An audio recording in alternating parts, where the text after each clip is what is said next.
Now then, finally, what are the defence and security implications of the deal? Something that has been absolutely central to the negotiations, but not very much talked about. Let's hear the thoughts of Professor Michael Clarke, Defence and Foreign Affairs analyst and a former Director General of RUSI.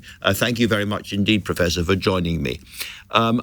I gather that crucial to this deal is a really big exclusion zone that's been agreed around the islands, and that prior to it, there was genuine worry that, in particular, Chinese boats and submarines and so forth could come very close to the military base, and that is the reason that President Trump has agreed and signed off on this. What are your thoughts? Yes, there's an exclusion zone of 24 nautical miles, which is 26 miles, statute miles.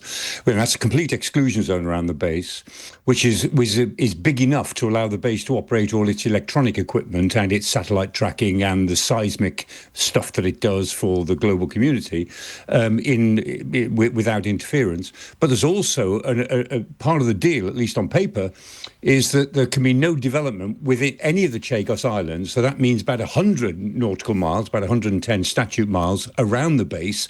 Nothing can happen to the other islands without Britain agreeing. So Mauritius and Britain have, between them, they have to agree. So that means if Mauritius were to say, oh, well, we don't mind having a Chinese base or something on one of the outer islands, it couldn't happen legally unless Britain agreed. So it's a complete exclusion zone for, let's say, 26 miles, and it's a veto power over anything that happens for 110 miles. So that's the nature of the protection that it's giving to the base.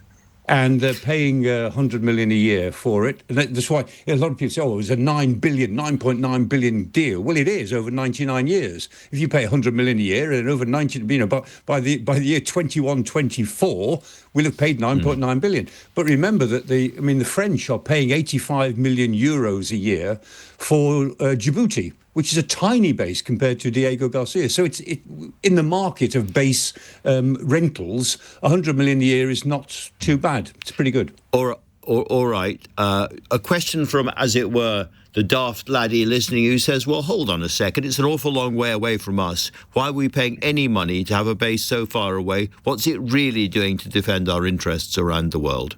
Not the Americans, ours. Yeah, well, we use it quite a lot. There's an air base there, which is very important, and we're in and out of. There's a port. We've got a lot of listening stuff there. A lot of intelligence operations go from there, and we use it for transit as well. So yes, the Americans value it more than we do because they operate just more stuff than we do. But nevertheless, when we need it, it's very useful indeed, because we've got bases in the Middle East. We've got Duqm in Oman, which is a base that's being built up. We've got the naval base in Bahrain, and we've got a big air component in Doha at Al Udeid. But if you want to take one more step eastwards, then you've got to really go to Diego Garcia, and then you're halfway to Singapore and East Asia, if that matters to you strategically.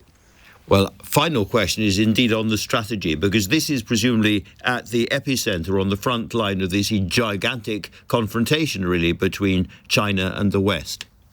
Correct. And one of the countries that most welcomes this deal, we talk about the Americans, they welcome it, because if we didn't do this deal, it would be in a sort of legal limbo, and then the Chinese really would be sailing boats next to Diego Garcia, and we couldn't do anything about it legally. This provides a legal framework. Who will enforce it? We're probably not capable of enforcing it ourselves, but the Americans will enforce it, and so will India.